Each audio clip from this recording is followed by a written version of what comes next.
I talk to a spirit. She comes in my dreams. What is the path to awakening supposed to look like, to feel like? How do you know if you are on it? We ask these very sacred and sometimes vulnerable questions to many different women from all walks of life. A conversation that needs to be shared and heard.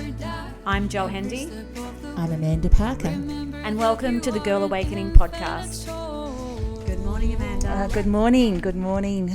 It's not Wednesday. No, and it's not the first either. I've sent my children pinch and punch messages and they both laughed at me. Oh, yeah. It's Halloween. It is. It's All Hallowed Eve.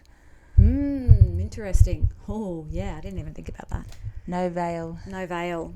Welcome back, listeners. It's Thursday and we're going off track a little bit, which is good. Change of days. Yes. We love a shift. We love a change. Bringing different energy into things. Yes, with a new guest, which we're very excited about. This one's different for our listeners. This is going to be very cool. Yeah. I'm already excited about it. Feeling a little bit pulled into a very anchored space. Grounded, yeah. So Talia Levy, a Jewish woman who believes in the power of the long line of ancestry that connects us back through time, a line that connects us directly to the days when women knew the power of their bodies, their intuition and their emotion. Embodiment. Seems to be a bit of a word at the moment too. Welcome, Talia. Lovely to meet you today. Thank you. So cool.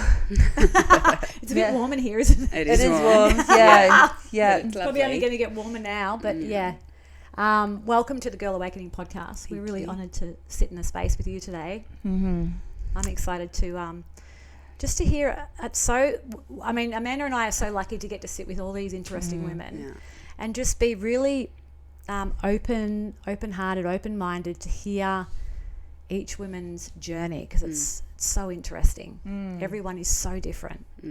Yeah, it is. It's we've all got little nuggets for each other, hey? We've all got little bits of gold, and our paths cross and our stories cross, and sometimes in the circles, like women's circles, you get that sense of the many faces of the goddess. Like you hear other women's stories and you see yourself in their stories and you see the goddess in each woman. And like we all have these powerful pieces for each other. So I can imagine how much we get out of it. Yeah. How much, It's funny, I just said to my daughter and her friend the other day, we're all just here to walk each other home. And they went, wait, what? What did you just say? Well, say that again. And it's true. Yeah. Every person that we sit with in front of has something for us. Yeah. To lead us. Yeah. Yeah. And you've actually also turned the boat around and asked us a couple of questions, which is kind of been fun. Yeah. So it's a good energy. Well, it's great. I'm curious what, what drives us? What are we here for? What are we serving? And that was such a big question for me around the storytelling work that I've been doing. Yeah, we will talk about that because it's really interesting. Okay. But we're going to jump straight in. Do you want to ask the first question? Is how did your awakening begin, Talia? Yes. Well, it's a tricky question to know where to start, because as we kind of spoke to before, it's happening all the time. Like we're constantly awakening. And I think particularly in regards to the title of this podcast, The Girl Awakening, it makes me think of this storytelling course that I was on earlier in the year. And that's been a huge part of my awakening, and part of what happened in that course was I told a biographical story. I told the story of the first time that I remembered being caught out in a moment of pure rapture, like pure interest, pure curiosity. And in that moment, a girl, I was curious about this girl, staring at her across the room, and then she looked at me, and we were in a school classroom. Why are you staring at me? Oh, wow. And I was just like, well, I was just looking, I was curious. But that moment that I learned that my curiosity was dangerous, and I think, so through the telling of this story and going on and telling the story of when I was bullied as a child, and realizing how much was shut down, how much my expression, my creativity, my curiosity was shut down through these tiny little moments throughout school. And then telling the story of that and saying, hang on a second, I'm here to express, I'm here to be curious, I'm here to create, and I'm going to tell this story differently, you know.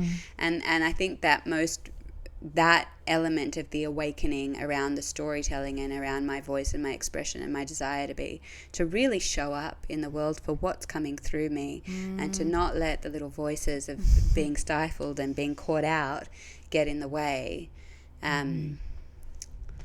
That was really big. It's really powerful. Just in that moment, I can feel where you had a feeling come up around connection with another soul, and that other soul possibly didn't understand it, so it was just to go into fear, which is a lot of the reason why we do shut down, isn't it? Because other people can't or don't know what to do with what they're feeling. And we're especially as little girls, we're very sensitive and we're very attuned, and little things can have a huge, and they do have a huge impact. That's why so many of us need to come through these awakenings of realizing what happened that kind of gave us these little voices in our heads that say, oh, you can't, oh, you're not good enough, oh, you shouldn't, all the tiny little voices.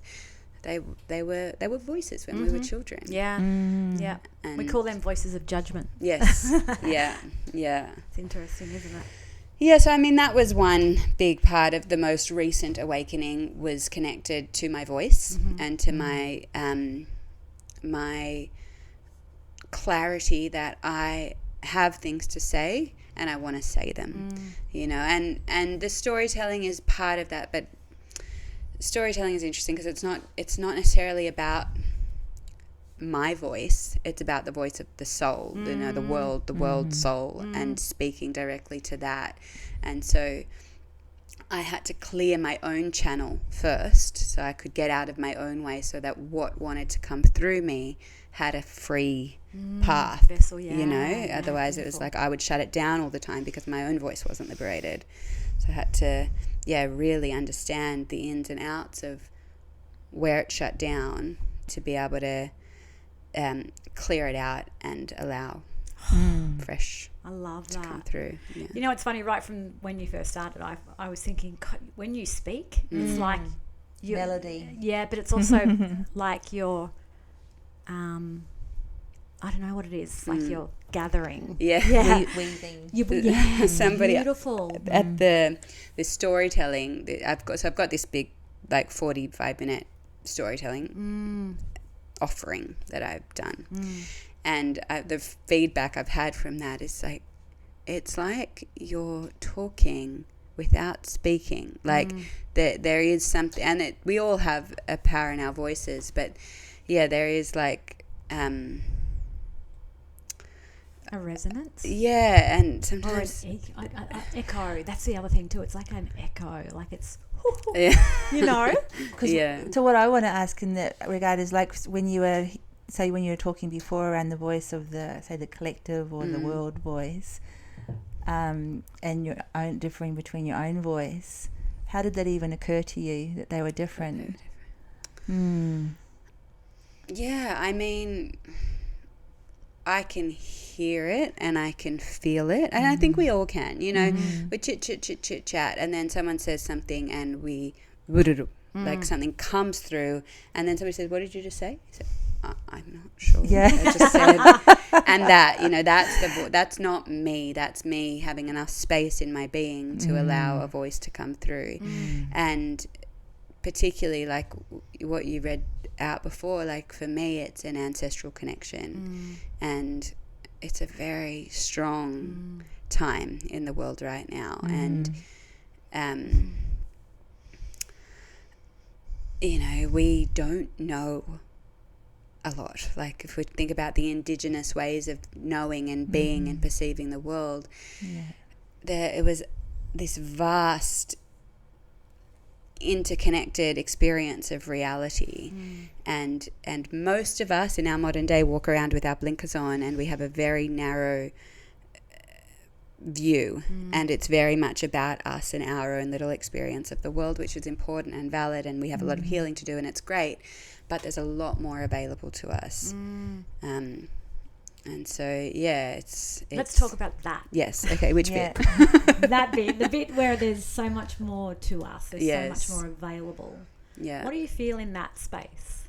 Like, even if we talk about now, where this we're at moment. now, Yeah. like Like right here in this space. just in planetary. planetary. Oh gosh. And how you Yeah. relate to that, or where you sit in that space. Yeah. Well, I mean, there are so many layers. You know, we live here in southern Gold Coast. I'm in northern New South Wales, and we live pretty amazing lives. Like, we have access to everything we could want. We have these beautiful beaches. We have these stunning lives, and then we have these internal worlds that are generally a little bit tormented and struggling with with our own stuff and our relationships and our interpersonal dynamics and our ability to make ends meet. We have our inner world. And then that inner world kind of comes up against this bigger outer world where there is war, where there is suffering that is almost too grand to comprehend. It's too much for us to even grasp. And so then I know for myself, I come up against a lot of guilt around the life I live and the privilege that I have. And then I have to work with that in the different ways that I do. So, you know, it's challenging. Yeah. Because even in what you just shared then, you immediately get taken out into a very big space, don't you? Like, just... It's almost like overwhelming space. It's like that. It's like that moment where you're seeing yourself standing on Earth, and then you get pulled out into the galaxy, and you're like so insignificant. And it's a feeling of awe in that beautiful way. But when you were talking around the humanness of the planet, it's a feeling of powerlessness, isn't it? Yeah. It really is. And where do we go for wisdom? Yes. You know, who do we look to? Because in so much of the world there is so much polarization that you have to be on a side. You have to be on a side. And if you're not on a side, then you're apathetic. And I often get met with that because I have my identity, I have my community, I have this, but I don't feel like I'm on a side. And I'm still discovering the places where I am, but I actually don't think it's my natural inclination. Like, I don't move toward conflict. I don't move toward butting up. My natural inclination is to kind of go under and want to understand. And if I don't understand, I'll just sort of step back. So where to go for wisdom when we often look to the rhetoric, the opinion that reinforces our own. So this kind of makes me want to go back to what you said earlier around your ancestral lineage. Yes. Like, what's your relationship in that space? Because I feel like this is a powerful... It's a powerful one. And I can feel myself skirting around it because it's contentious and it's not comfortable. And it was a big part of the storytelling journey of, so my family is Jewish. There was one point where I was convinced I was Indigenous. I had this image of myself walking through the desert with a sack of coconuts. Well, I was actually walking through the desert in Mexico with a sack of... I was on the beach with a sack of coconuts. But I felt like I was in the desert. And I had this image of these two ancestral lions. And one was from the deserts of Israel, Canaan, Palestine, however you want to speak the language of that place name. And the other was from the central desert in Australia. So sure that I was Indigenous. I took my family on this trip to... Broome, because my dad's family had originally come to Broome and they were Pearlers, and I was sure that there was something that happened. Anyway, there wasn't. I couldn't. But I think what it was speaking to was that vision was the indigeneity of all of us, and the so many of us so cut off from our ancestry that we feel like a lack of belonging. And so for me as a woman, a Jewish woman, I feel this actual privilege in knowing my ancestral roots, in knowing that there are traditions, that there are ways of being, of speaking, values that have been passed down from generation to generation to generation over thousands of years. And I've never been religious. My family was never religious. To me, that identity, that ancestry isn't a religion. It's a bloodline. It's a culture. It's a tradition. Some would call it an ethnicity. And so in part of my journey and my awakening was the moment when I realized that Abraham, who is the father of monotheistic religion, is the father of Judaism, Islam, and Christianity, that he was the father of monotheism.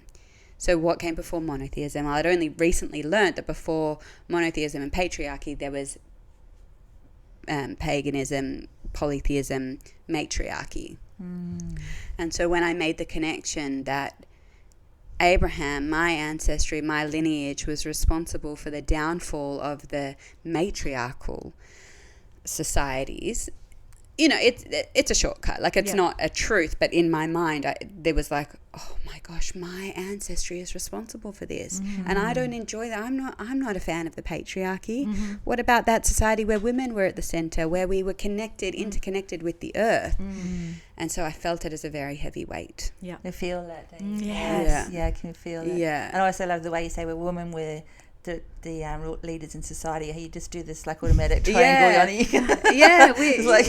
The womb was at the center, the birth was revered. Like, there is so much in the women's mysteries, and this realization came to me in the School of Shamanic Womancraft. So I don't know if you've with Jane Hardwick Collins. So when I was She's in that, responsible for so many amazing women. So many women that have sat in that seat. I can believe it. Incredible She's soul. an incredible woman. And I'm so grateful to her. And it was her, the Herstory book that she's got, realizing, but then for me it was lining that up with Abraham, with the beginning of my people in inverted commas, and so that lent the question.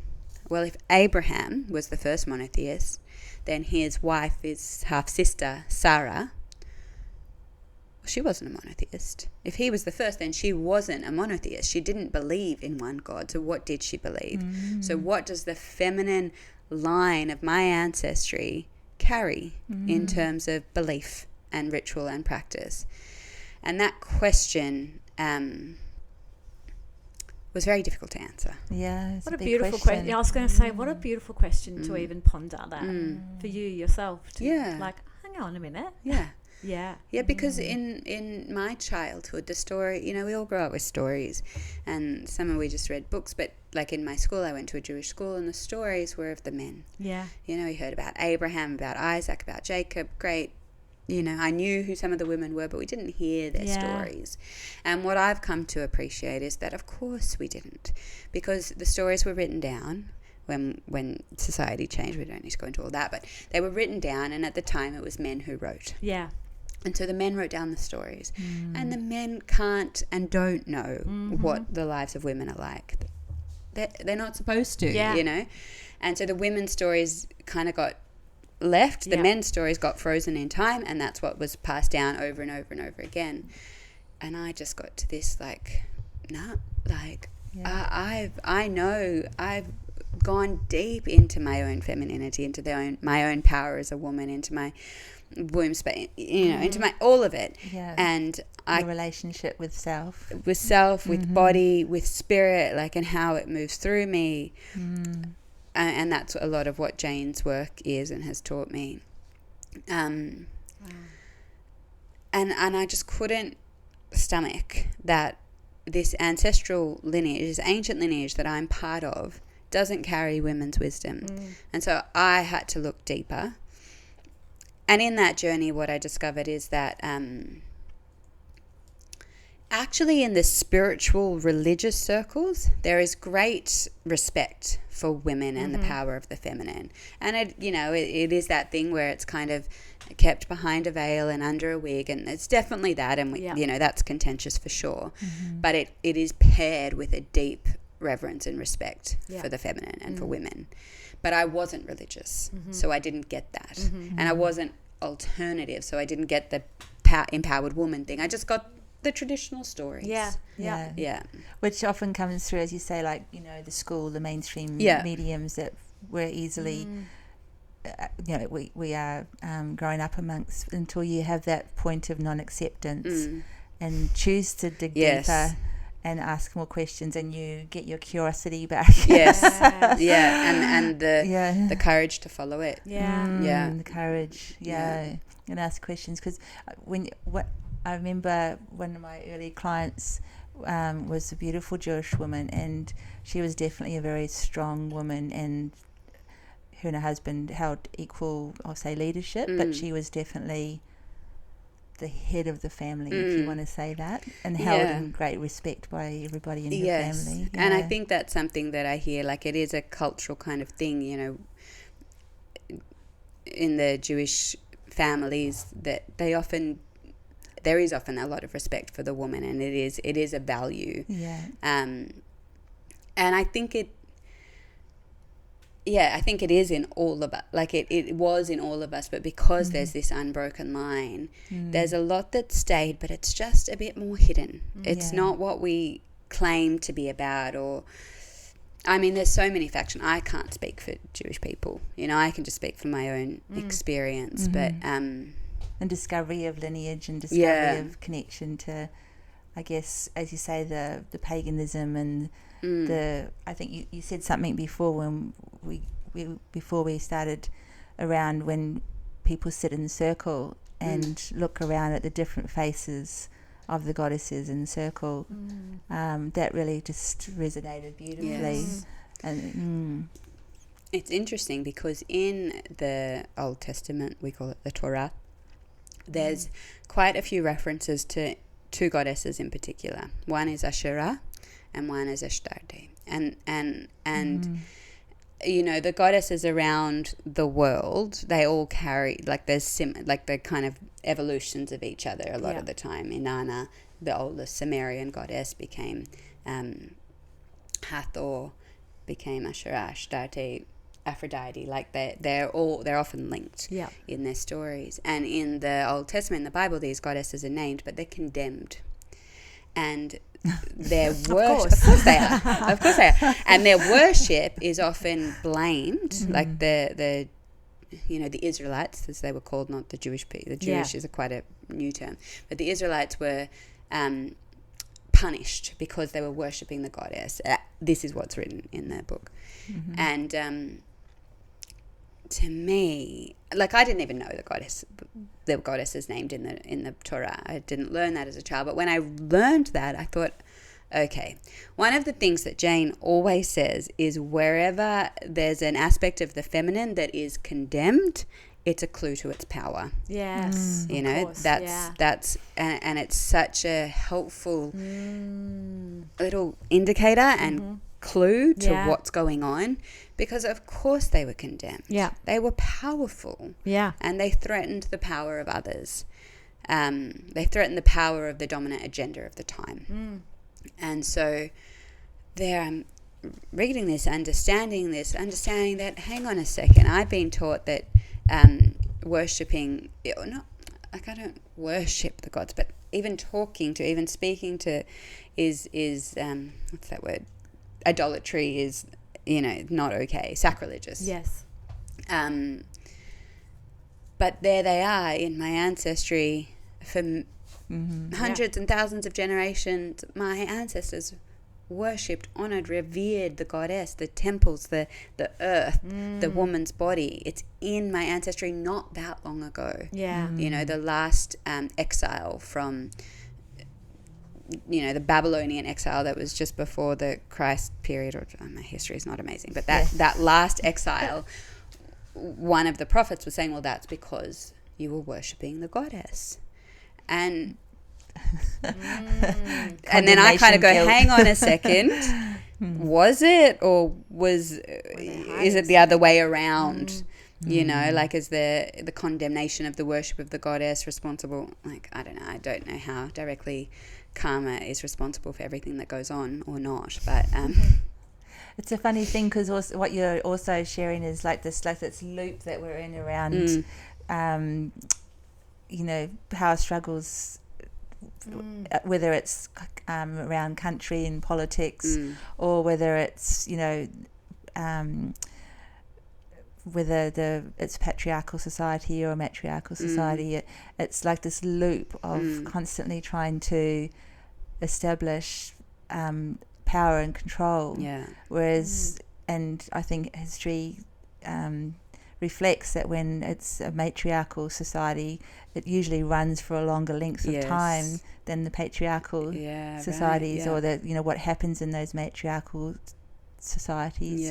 The term of how the communities and people thrive is a different dynamic. And the different nature of the power. Like, is it power with, or is it power over? Yes. Is it power that comes from beneath that lifts everybody up, or is it power that comes from above and dominates everybody down? You know, and I think it's why I don't get into the political sides too much, because it's all the same. It's all the same, and everybody needs to be right and needs the other person to be wrong. The other side, the other nation, the other religion, whatever it is. I'm right, you're wrong. I'm more pious, I'm more moral. My cause is more divine, whatever it is. It's something that I'm better than you, and so I'm doing what I'm doing, and it's necessary for the benefit of the world. And I just can't put my whole heart into engaging in that conversation. Of course. Yeah. How do you navigate through your life now, like knowing all that, having all that information on, and how does that work for you? It's a challenge, and I think it's part of this journey with my voice. Because it's very vulnerable to put yourself out there in this climate. Particularly as a Jewish person, a lot of Jewish people are feeling very terrified. Particularly at the moment. And standing in the middle, or refusing to take a side, refusing to say one is better than the other, nobody likes that. No, you know, there's except for my friend, except for the few people who I can sit in that conversation with, around the mystery, around the unknown, around the, like, confusion and all that kind of because that's where we're sitting, in the mystery. I don't know that I'm better than you. I don't know that I know more than you. My sense is that anyone who's sure that they know, come on, how can you know Exactly. how can you know what it's like to be on the other side of that wall? When it's changing and shifting in every moment. So the girl that left school, what did she do?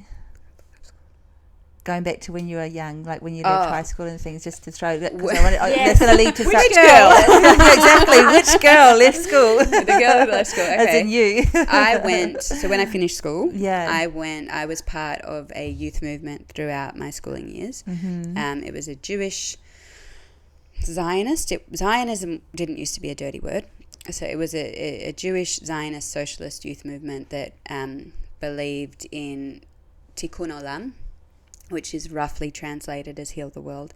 And so I went to Israel for a year, and I spent time in kibbutz, in socialist settings. I spent time, it was a program, so we had 3 months in the socialism kind of aspect of it. We had 3 months in the north working with Israeli Jews and Israeli Arabs in like coexistence, so peace work, a mild version of it. We were young, but some version of that.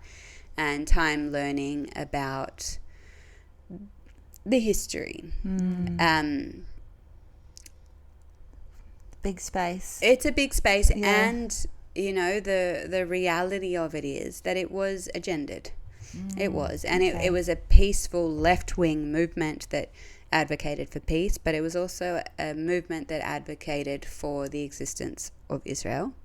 And so I didn't learn as much about the Palestinian plight as I did about the socialist movement that grew Israel. How did that feel at the time? Like, what did you sort of... You don't know what you don't know. Yeah. You know? And then later you learn a bit more, and I'm still learning a lot about the Palestinian experience and the Palestinian narrative of what's unfolded. And it's I feel like it's very important to know and to learn. And I feel like as I get older and as I become more aware of where I sit in this cesspool of anger, you know, and blame, what I know beyond anything is that I just don't know. Like, I can learn, you know, I spent my whole life as a Jewish woman. I went to a Jewish school. I went and did this year-long program in Israel. So I have a lot more knowledge and information about the Jewish, Zionist, Israelite, you know, like I know all that. I don't know the Palestinian and the Arab story as well. But what I do know is that any action is coming from somewhere that hurt people, that we're just reliving and recreating the things that were done to us and the traumas that we've experienced and the pain and the lack of belonging and the lack of control and, you know, the domination, all this stuff that that us as a global society has been through, you know, we've been, as a collective, we've been through a lot the last hundreds, thousands of years. And so while I strive to learn as much as I can about the other side, in inverted commas, what I know is it doesn't actually matter, because whatever they're doing because they were hurt. Just like whatever we're doing because we're afraid, we're hurt. So no, it's interesting, because I was listening to a gentleman speaking the other day in the space, and he's a Jewish man but philosopher and incredibly smart man, and he was talking around the meanings of words like shalom, and you know how in the tree of life, and when you break down some of these ancient principles, things are very different to the modern meanings that they've been given and the way that they've been portrayed and things like that. And what I hear you just saying in that space is that there's a lot of angry stories and hurt stories just thick in this space, trapping everybody in this continual loop of whatever that is all about. And how do we as a collective, how do we as a humanity,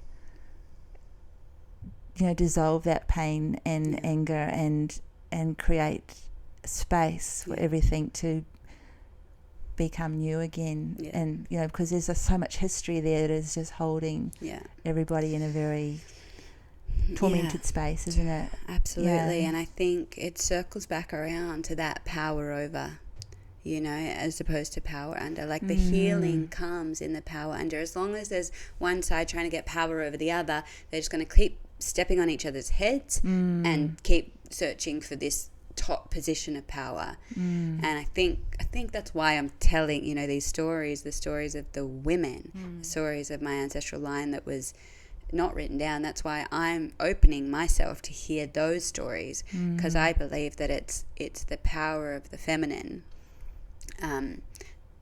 that is the medicine we need. It's the circle, it's the big hug, it's the big everybody is welcome here, let's bring everybody in here. You know, it's very philosophical and beautiful, but we've got to start somewhere. We've got to turn to a different paradigm, because I'm right, you're wrong, this right and wrong, the duality is just rife. And the thing that I'm feeling just from what you're saying is you know, it's, I know my husband likes to call it the micro and the macro, what's happening on the planet. And the only way that we can walk ourselves through it is by going within and dealing with our own war inside and then connecting with others, which is what you're saying. Absolutely. And for you and for us, it's like-minded women that innately have that like womanly, nurturing, beautiful, soft, gathering side inside of them that are all longing to be seen and heard and felt. Yeah.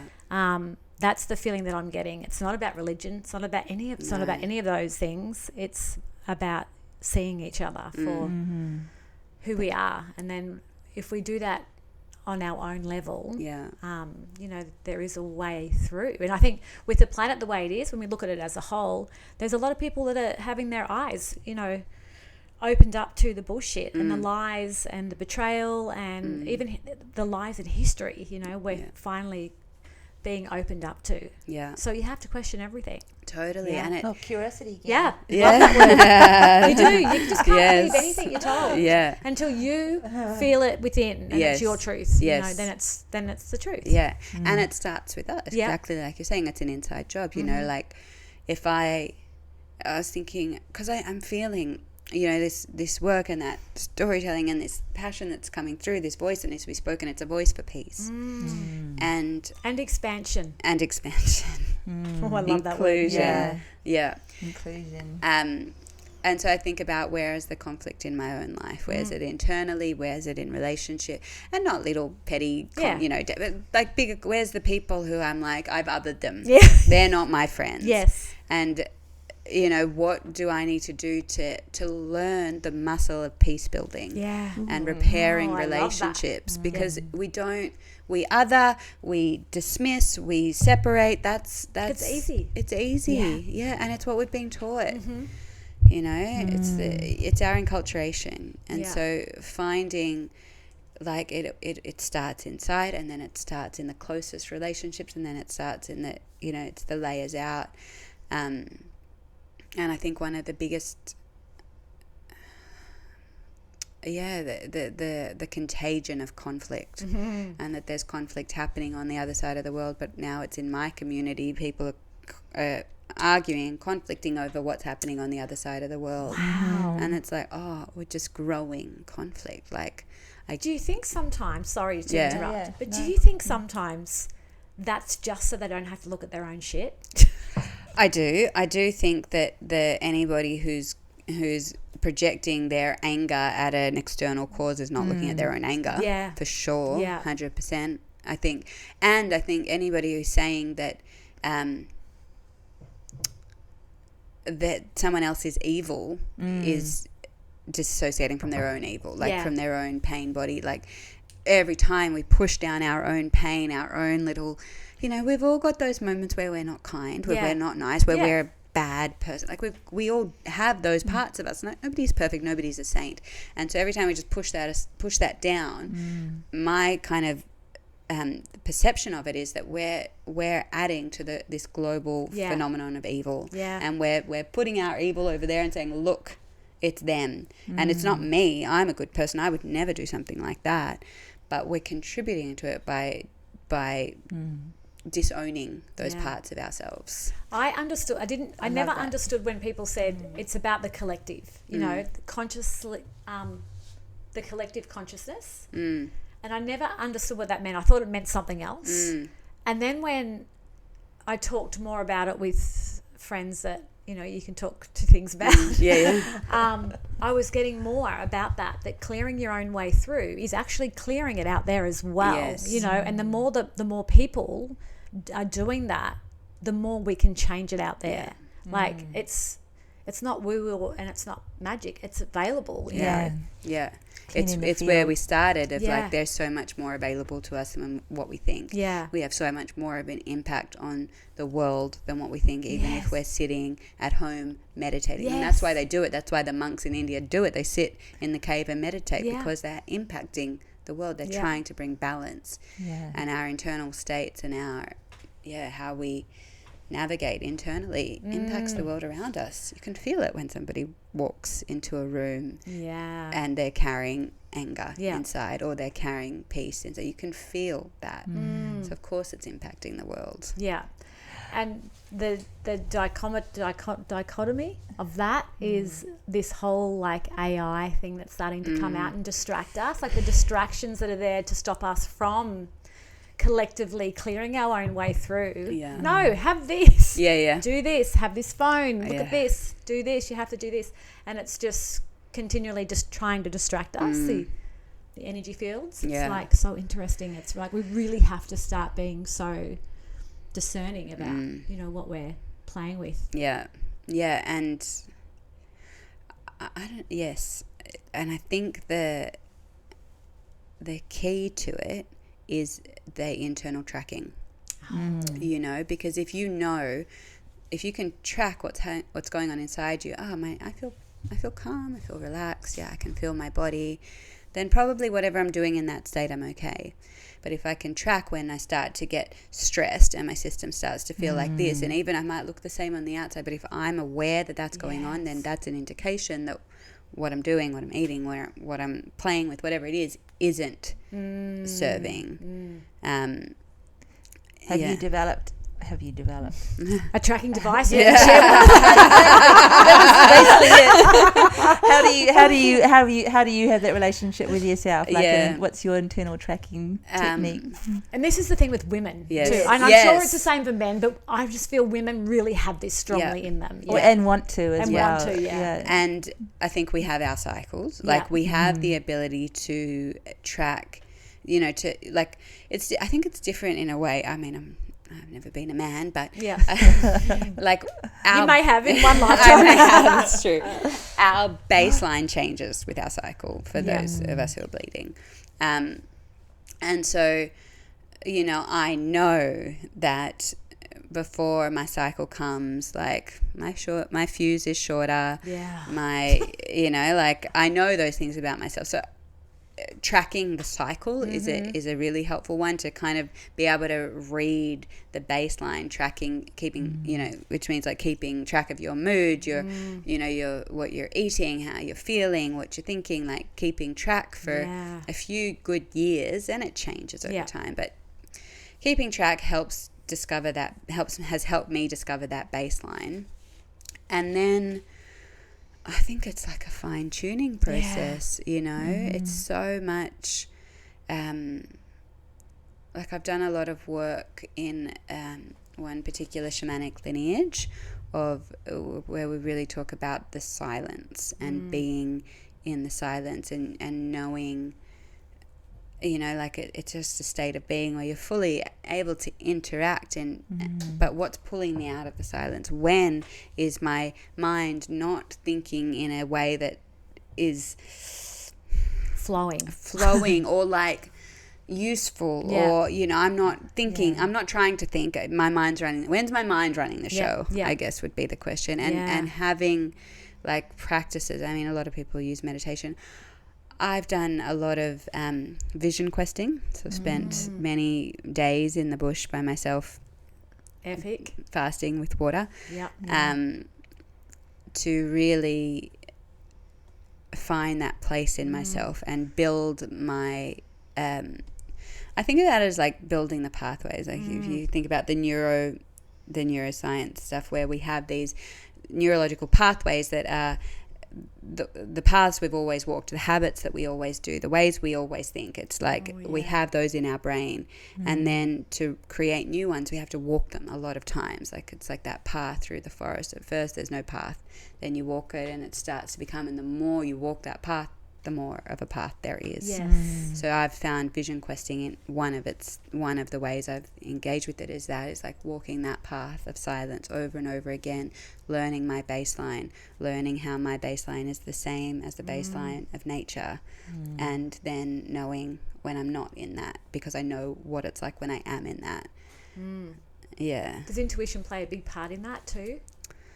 Well, I think that it's the open channel, natural thing. Like when the baseline, like when we're in the groove. Like when we're in with nature. You know, when we're at the same resonance of nature, because we are nature. So when we're resonating at that same frequency, then like is it intuition, or is it just the world soul? Like, Yep. is it just the universe communicating with us? Is it just my being communicating with that animal over there? And that's why I know, there's a snake there, because we're communicating, because that's how much is available to us, is to be that in tune with the rest of the world, because we are one.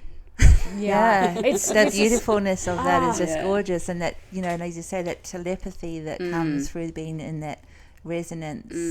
Yeah. It's a beautiful thing. Yeah, and again, we sort of talked about this morning. It's like just a bit around,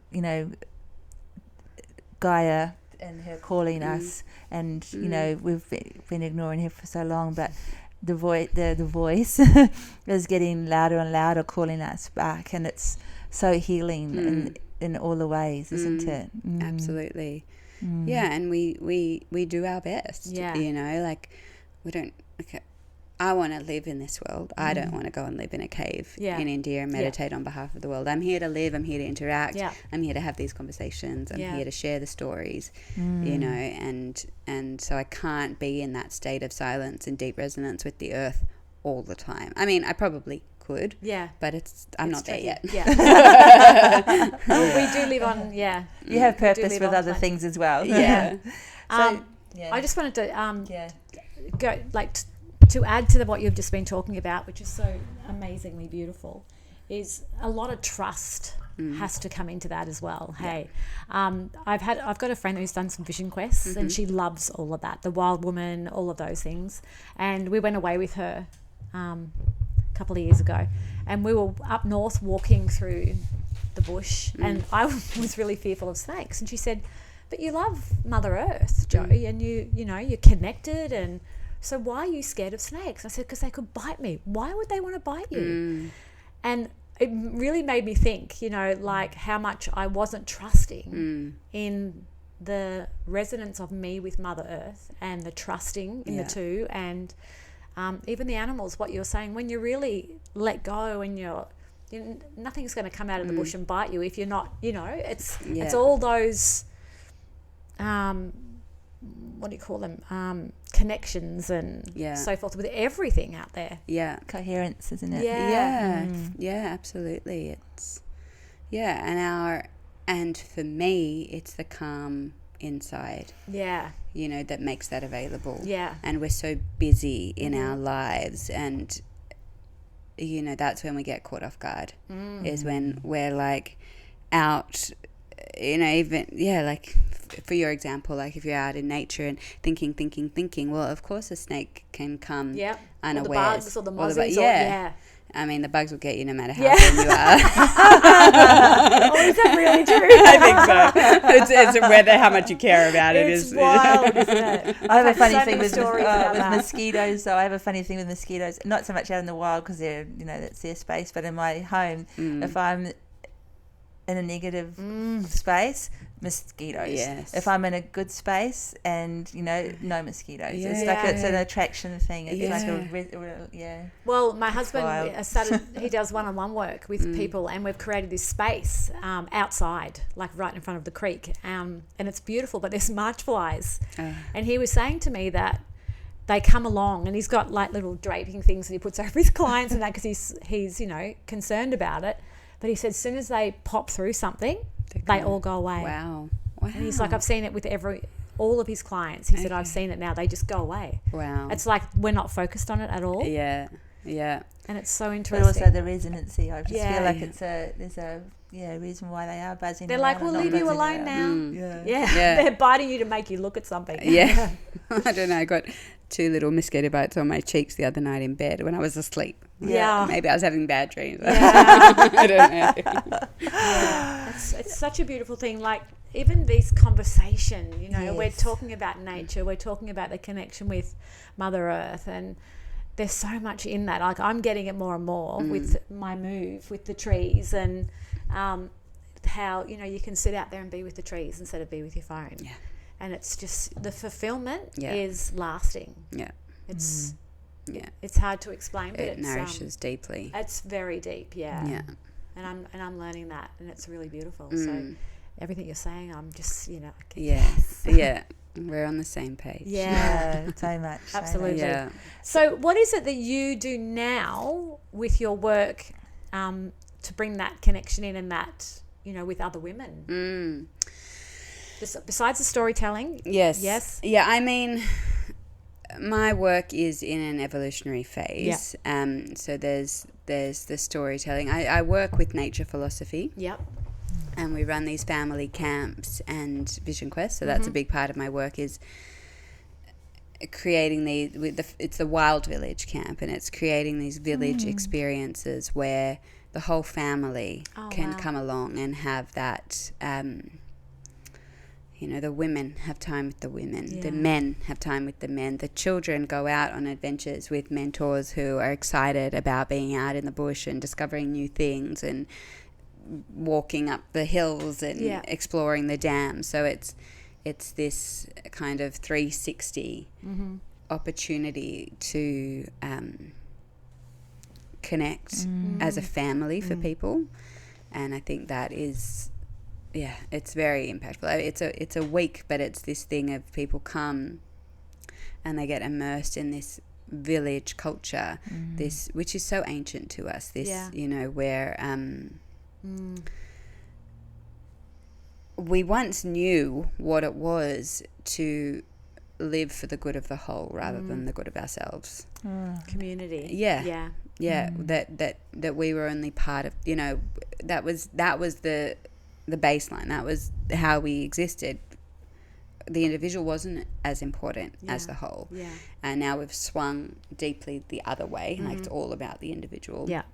And so in these village experiences, it's like a taste of what is it to be with a large group of people who's connecting to and caring for the good of the whole rather than just the good of the self. And we all do that to different degrees, and the people who have been to many of these camps have exercised that muscle, and they're holding that culture, and others are coming into it and feeling it and getting little bits, but then we're all walking away and living that a little bit more in our lives. So I feel very passionate about those. Yeah. I love that the family are all getting to calibrate together. Yes. So it's not just one person. Yeah. Because that's often the thing when you go somewhere as an individual and you come back to your environment. You sort of get pulled out of it quickly because you're trying to hold a space for inviting everybody in. But when you all go, you're all in the immersed, bubble and you kind come of home thing. and the home environment changes, and the space gets to hold for a lot longer and hopefully for long. Yes. Yeah, absolutely. So these Beautiful. little workshops that you run, because there's a few different ones I've heard around. Yeah. There's one where you can be naked and they go out and you go out into the bush and you have to build your own dwelling and fire making and all that. Then there's another one where you go, I think maybe in underwear or togs, and you sit just in one circle and there's a group of people like in the bush everywhere, and they just do this one drum, and you've got to make your way back. Yes. In the dark. Not what the village is doing, And though. you have somebody. Or you've done several of these. Unless you're recollecting a few things. I can see her face. I'm just thinking about when you were talking about really tuning in, right? Really tuning in. Because my girlfriend's done this, and she said, you have a guide, and you have to have you're blindfolded, yes, and you have to sit in the circle for, I think it might be like maybe 8 hours, right? And then they do one drum, right? And it's like one of those beautiful. Okay, yeah. I haven't. Yeah, like that exact thing that you're describing. I haven't. Yeah, I haven't been part of that, but elements of it for sure, and yeah. definitely what you're saying about attuning and having, as many of your senses. Yes. Particularly the felt sense, like as many of the senses excluding sight. Yes. I suppose because we rely so heavily on sight. So the whole idea of blindfolded and naked, it's really about letting your body be with the guide. Yeah. Oh, she said it was incredible. Yeah. It's definitely incredible, and it's it's edgy. Very for sure, edgy. Oh yeah, and she's done it confronting. twice. Yeah. The first one she cried. Yeah. Because she didn't make it back. Yeah. Right. But she got eaten alive. Yeah. And then the second one, she made it back, and she cried because she made it back, Yeah. and she was so proud of herself. Yeah. But the guide that's with them, no words. So even if you go right off track and you're lost. Wow. Yeah. I'm curious what this is. 'cause Yeah. It sounds a bit like next level. Yeah. Yeah. So amazing. going to the storytelling. Yeah. So as young Talia explored around the world a little bit, obviously, like you travelled when you were younger. Yes. And then coming back, how did you settle into finding life here? Like,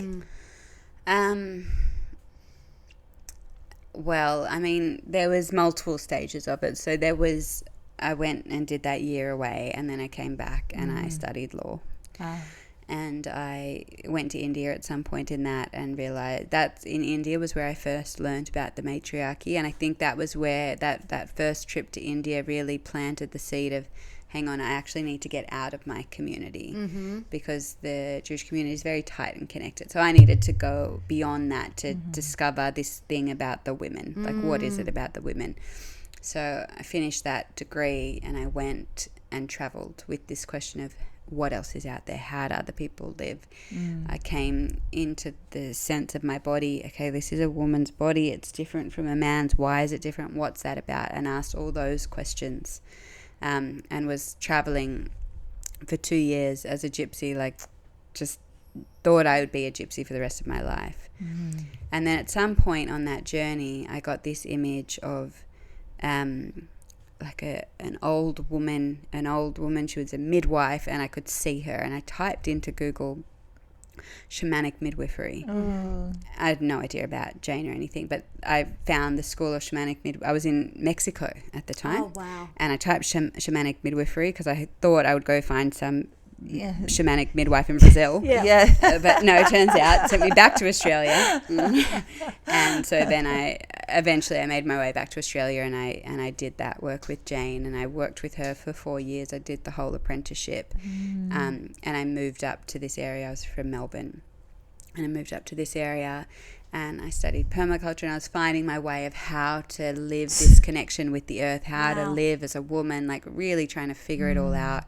I met Katie and Sam from Nature Philosophy and started doing work with them, and I trained to be a teacher because I love kids, and because I didn't want to push for my passion. You know, this storytelling, it's a passion. Like, I want to do storytelling workshops and share it, but I don't want to be hustling for my passion. And I love kids, and we always need teachers, and so I'm an early childhood teacher. Oh, fantastic. You know, and I feel like that to me is really important, that I can just work and, you know, make the money I need to make, and that my passion doesn't become my stress and the thing that I'm like hustling. I'm just not into I care about my nervous system, you know. I want to feel relaxed. But kids also need space. Held, you know. Totally. And I've got a lot to bring, and it's really, I want to bring it to the kids. You know, they're the ones who need it. They're the ones who are going to be influencing the world. So and they sense you too as well. They're much more open, and they would feel you, I imagine. I really love that work, and I haven't been able to do it so much because I've been doing a lot of camps and programs, but just being with the little kids, the 3 to 5 year olds, it's just so that's sort of my day job. And then I've kind of come to this place where I'm happy to have a day job, and then I'm also wanting to continue to follow the things that are lighting me up. And you know, I'm a creative being, like we all are, and so I need to keep creating and following the passions and the interests and the things that are wanting to come through, as well as tending to the little fresh shoots of our children. So that's kind of where I've landed right now in this, like, I'm doing both. Beautiful. Feels very harmonious, like, because I mean, I think one of the most pure senses of being a teacher is a storyteller in a way, isn't it, really? Because you know, you're caring for them, nurturing them, guiding, but you also, you know, the storytelling is part of the learning experience. Absolutely. And they're in that world. The curiosity. The curiosity and the soul, like the stories, you know, they speak to a different part of us. And as adults, we need it because we're so disconnected from that part of us. But children, they live there. So you tell them a story and they get it. Like, it doesn't make them think, it just makes them understand. It's their map to understanding the world, and the stories we tell are really powerful. Yeah. Yeah. So you did say on your website you're doing them monthly. Are you still doing them monthly just for, how does that work? Yeah, so at the moment I'm doing a storytelling group. Yes. So it's because I went and I did this incredible course. I studied intensively for 3 months, learned all these ways to tell a good story, and I wanted to keep doing it. I wanted to keep practicing with other people and sharing what I learned. You know, there's people who are telling stories around here, and I'm very much talking about oral storytelling. Yes. There's people who are doing that, but there's no real community around it. Yeah. And I want community. I love working with other people, and I want to do it together. So I'm doing this weekly storytelling group. Ah, cool. That's sharing their skills and techniques and having a space to practice and tell stories and build confidence. To tell a good story. Yes. So like an open mic night kind of thing. No. There will be. Okay. So the idea is that it will result in places yes. where people can come and hear stories. Yes. Yeah. But at the moment we're not there because there aren't enough people who feel confident Yes. to tell a story. Yes. So we're training. beautiful. Yeah, we're learning exciting. how to tell a good story, and I want to keep supporting people to feel confident so that we can have those nights around the fire where we hear stories like we used to. That's you know? beautiful. Yeah, so it's the beginning of like this greater vision that I have, and just have some more storytellers around. Because there are a lot of people that want to tell their their story. Their story. The old stories. Absolutely. They're all the narrative. story. Yeah. Like one of our previous guests has written books. Oh my and God, amazing book. it's described as adult fantasy as the genre. And when we're trying to share with people what the book is about, I'm using that because it's on her website, etc. But I'm going, I just don't like saying that. It doesn't give it justice. Yeah. How do you describe what these books are around? True life magic. That works. Yeah. And I think the more that we dive into this whole narrative of reconnecting our relationship with words and sharing magic through words, again, it's like an awakening of people's cellular memories and souls, and absolutely, and they speak to us. I had this beautiful experience recently. I told a story that it's a story that Clarissa Pinkola says. We all love her. I've never heard of her. You got to check her out. Okay. Women Who Run with the Wolves. Yeah. Oh, I've heard of that. Yes, that's her. Okay. So she tells the story of Vasilisa and the doll. And it's this magical, mystical story that goes through the dark forest, and she meets Baba Yaga, the witch, and she gets put through the trials and the tests of life, and she comes back and she brings the light back to her family. And I told this story to a group of girls and women, like mothers and daughters. And Beautiful. And one of the girls came up to me and said, "That wasn't like a kid's story. That was a really interesting story."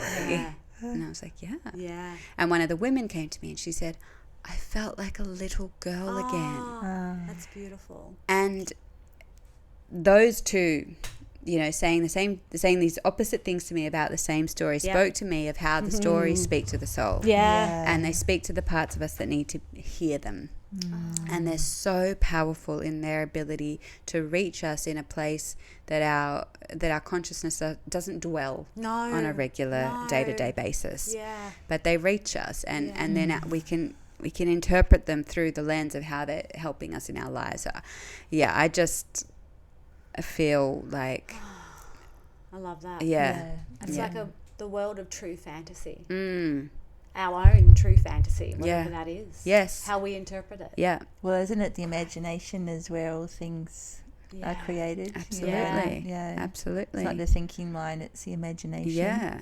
Yeah, which I tend to think of as the collective soul. Yeah. The world soul. It's like when I'm telling a story or when I'm working with a story, one of the exercises we do in these groups is, close your eyes and go to a scene in your story, a still frame, a moment in time, and tell me what trees are there. What's the weather doing? Who else is in the room? What color is the dress that she's wearing?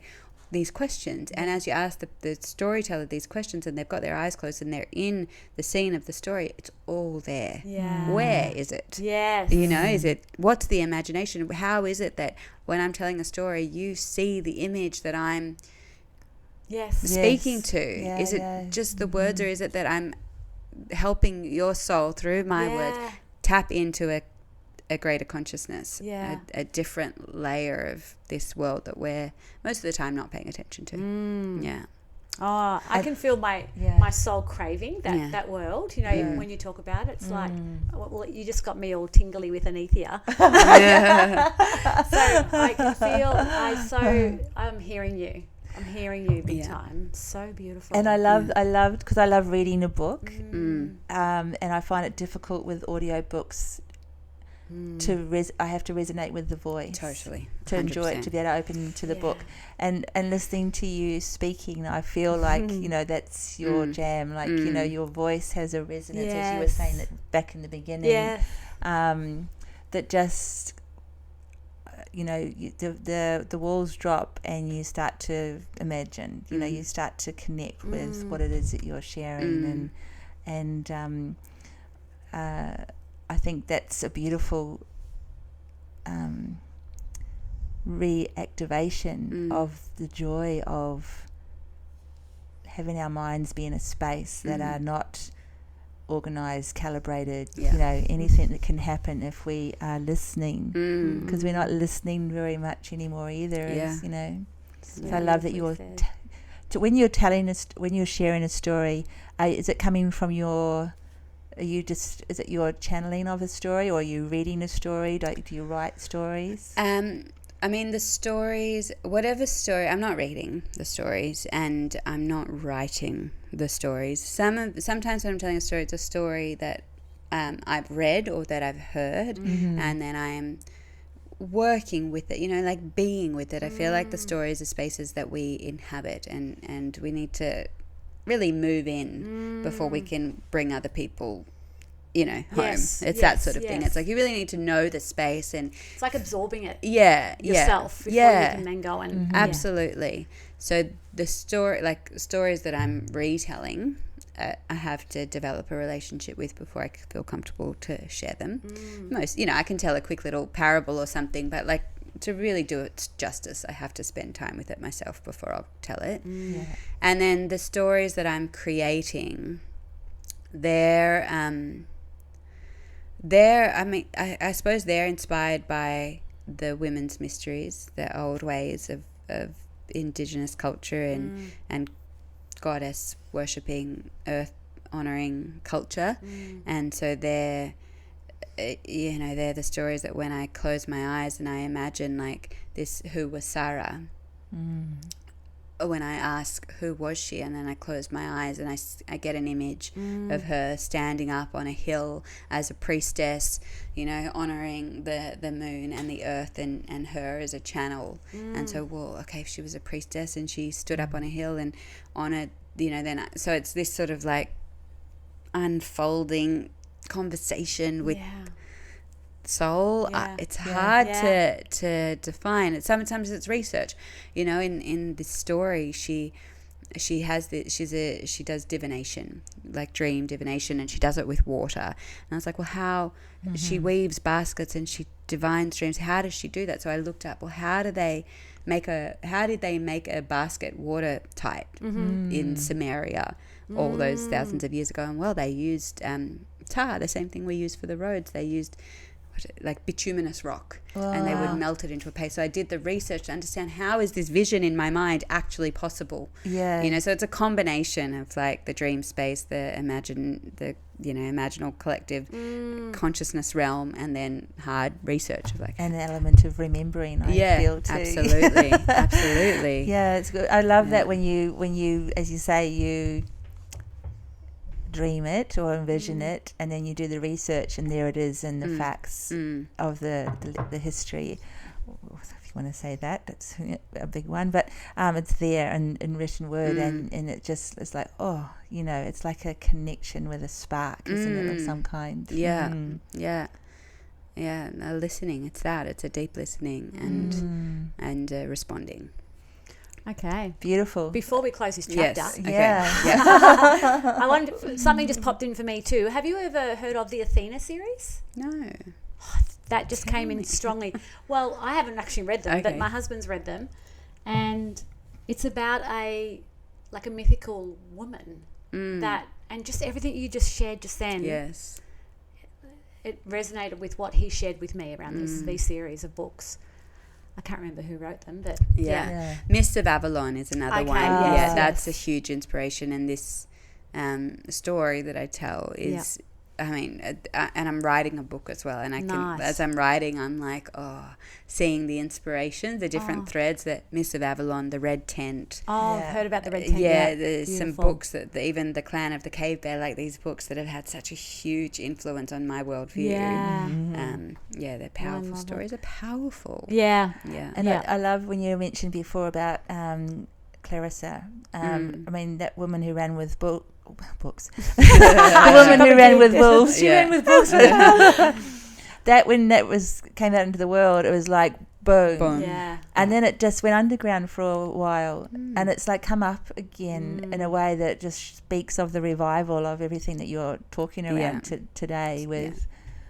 With the first storytelling group we had, half the women had in their bags The Women Who Run with the Wolves, because I told them to bring a story, so they all brought that book, because of course, like it's shaped a lot of our connection to story and our understanding of the power of them. Absolutely. And you always bring in what you resonate most with, so you, of course you're going to get women. The that women. Of course.